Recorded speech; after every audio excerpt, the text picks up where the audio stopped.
మరి ఈరోజు పార్వతీపురం మన్యం జిల్లా నుండి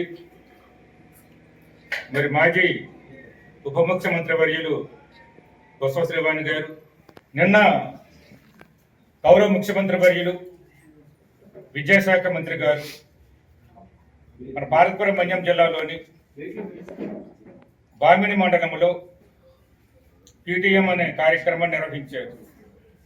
పేరెంట్ టీచర్ మీటింగ్ అని ఎక్కడ నిర్వహించారు, ఏ స్కూల్లో నిర్వహించారు మీరు అందరూ చూసుంటారు. సినిమా షూటింగ్ చేసుకుని నిర్వహించారు. ఏదైనా ఒక స్కూల్లో ఆ కార్యక్రమం చేసుంటే ఆ స్కూల్లో ఉన్న నోటు పార్టీ తెలుస్తుంది. అది ఏ స్కూల్ అంటే కానీ ఆ స్కూల్ రాజశేఖర రెడ్డి కట్టించారా, చంద్రబాబు నాయుడు గారు కట్టించారా, జగన్మోహన్ రెడ్డి గారు కట్టించారా అనేది, ఇంకా ఆ స్కూల్కి అవసరం ఏముంటుంది అనేది తెలుస్తుంది. అలా కాకుండా సినిమా షూటింగ్లు పెట్టుకొని ఒక కార్యక్రమం నిర్వహిస్తే దానివల్ల ఈ విద్యా వ్యవస్థకు, విద్యా సంస్థలకు ఒరిగేది ఏమున్నదని నేను అడుగుతున్నాను. అఖిలను మీరు వచ్చి ఏం చేస్తున్నారంటారు? ఈ ప్రభుత్వం వచ్చిన తర్వాత, కూటమి ప్రభుత్వం వచ్చిన తర్వాత విద్యా వ్యవస్థ, వైద్య వ్యవస్థ సర్వనాశనం అయిపోయింది అనేది ప్రజలందరికీ తెలుసు. నా ఒక్కడికే కాదు, మీకే కాదు, నాకే కాదు. ఆ విధంగా నిన్న కార్యక్రమం జరిగింది. గౌరవ ముఖ్యమంత్రి గారు వచ్చారు. అన్ని పత్రికల్లోనూ అన్ని మీడియాలకు రాశారు, వరాలు కురిపించేస్తారు అని. వరాల జల్లు అనేక సమస్యలు కూడా చెప్పారు. అందులో ఒక్క సమస్య మీదైనా ఒక్క వరమైన ప్రకటించారా అని అడుగుతున్నాను. ఒక్క వరమైన ఏనాడో రాశారు, ఆంధ్రజ్యోతిలో రాశారు. వాటికి సంబంధించి ఒక్క వరమైన కురిపించారా అంటున్నాను. మేమేదో చేయలేకపోయినామని, ఈ జిల్లాను అభివృద్ధి చేయలేదని. జిల్లా రావడమే 2022లో వచ్చింది. ఎన్నికలేమో 2024 జరిగింది. 2 సంవత్సరాలు ఏదైనా జిల్లా అభివృద్ధి చేయగలరా ఎవరైనా? అటువంటి మేము అభివృద్ధి చేయలేదని పత్రికలో రాస్తే ఎలా? వాళ్ళు ఏం చేశారో చెప్పాలి. అందువల్ల కొన్ని విద్యా వ్యవస్థ గురించి నిన్న వచ్చారు. నేను విద్యా వ్యవస్థ గురించి మాట్లాడదలుచుకున్నాను. ఇది మెట్టవలస అనే సాలూరు మండలంకు సంబంధించి ఒక స్కూల్ కావాలని మమ్మల్ని అడిగారు. దీన్ని మంజూరు చేయించాను. నేను సాలూరు మండలంలో మంజూరు చేయించిన తర్వాత ఎన్నికలు వచ్చినవి, అక్కడ ఆగిపోయింది. దీన్ని మంజూరు చేయించిన దీని విలువ 16 లక్షల రూపాయలు. కానీ మరి ఈ రోజు కూడా ఆ మెట్టవలసలో స్కూల్ అనేది గిరిజన శాఖ మంత్రి గారైన సంజయ్ నారాయణ గారు కట్టించలేదు. అశోక్ మా వీడియో కట్టించలేదు సరే కదా. ఆమె ఇచ్చిన హామీలు ఎలాగుంటావంటే, భారత రాష్ట్రపతి కూడా పీవీటీజే. రాష్ట్రపతి గారు కూడా మీ దగ్గర మనం చేస్తారమ్మా, మీ మంత్రి గారు ఎటువంటి పనులు చేస్తున్నారు చూడండి. మీరు పీవీటీజే. ఈమె కూడా మన సస్పెండ్ చేయించిన ఆమె కూడా పీవీటీజే ప్రశాంత్ అని. ఇంత కక్ష కట్టి సంపద చేస్తారా? ఆమె ఏ తప్పు చేసిందని చేశారు. ఆమె చేసిన తప్పుల్లో మీరు చేస్తున్న తప్పులన్నీ చూస్తే మేము మీరు మంత్రి పదవికి అర్హులం అంటాను. మీ దగ్గర ఎంతమంది పిల్లలు చనిపోయారు? ఎవరు బాధ్యులు? మీరు బాధ్యులు కాదా?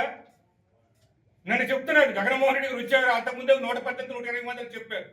మొన్నేమో పాలకొట్టు 68 మంది అని చెప్తున్నారు. అంటే అబద్ధాలు ఎలా మాట్లాడుతున్నారు మీరు చూడండి. 118, 120 ఎక్కడ, 68 ఎక్కడికి వచ్చారు?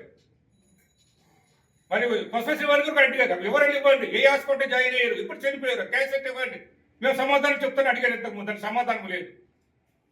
మేము అడిగిన సమాధానం లేదు. మనం ఉండేటప్పుడు సాధారణంగా ఎక్కడైనా ఉద్యోగం చనిపోతే ప్రభుత్వ పరంగా కొన్ని కార్యక్రమం చేయలేనప్పుడు కూడా ప్రైవేటు పరంగా కూడా అక్కడ ఉద్యోగులకు, అధికారులకు చెప్పి వాళ్ళకి 1,00,000, 2 లక్షల రూపాయలు ఇప్పించాము. పోలవరం నియోజకవర్గం విద్యార్థి చనిపోతే 10 లక్షల రూపాయలు చెప్పు. నేను అడుగుతున్నాను, మీరు మా గురించి అడుగుతారని అడుగుతున్నాను. మీరు మమ్మల్ని విమర్శిస్తారని అడుగుతాను నేను. ఇదా మీరు చేసే పని? అదేవిధంగా గిరిజన యూనివర్సిటీను సాలూరు నియోజకవర్గం తీసుకొస్తే అక్కడ అవసరం లేదు, ఎస్కోట నియోజకవర్గాలు పెట్టండి అని చెప్పి ఈ పెద్ద మనిషి, ఈ గిరిజన శాఖ మంత్రి గారు మమ్మల్ని మాట్లాడతారు. జగన్మోహన్ రెడ్డి గారు అమిత్ షా గారితో పట్టుబట్టి సాలూరు నియోజకవర్గానికి గిరిజన నియోజకవర్గంలో ఉండాలి, గిరిజన నియోజకవర్గం తీసుకొస్తే వీళ్ళేమో మమ్మల్ని మాట్లాడతారు. మీ అందరికీ తెలుసు. మరి ఆగస్టు నెలలో, మరి ఆగస్టు 25, 2023లో శంకుస్థాపన చేశారు గిరిజన యూనివర్సిటీ. 540 ఎకరా 830 కోట్ల రూపాయలు. అది కాకుండా జగన్మోహన్ రెడ్డి గారు వారికి 28 కోట్ల రూపాయలు ఇచ్చారు. ఈ విధంగా ఇంతకుముందు ఎక్కడైనా కట్టించారా, చేశారా? మరి ఏది విజయ గురించి మీరు ఏం చెప్తున్నారంటాను, మీరు ఏం చేశారంటాను, దీని గురించి మమ్మల్ని నిందలేస్తారా అంటున్నాను. మీరంత అబద్ధాలు చెప్పిన వారు భారతదేశానికి ఎవరుండరేమో. ఆ విధంగా ఉన్నది పరిస్థితి రాలేదు. ఇంకా చెప్పడానికి చాలా మంది మా చెప్తారు, నేను చెప్తాను.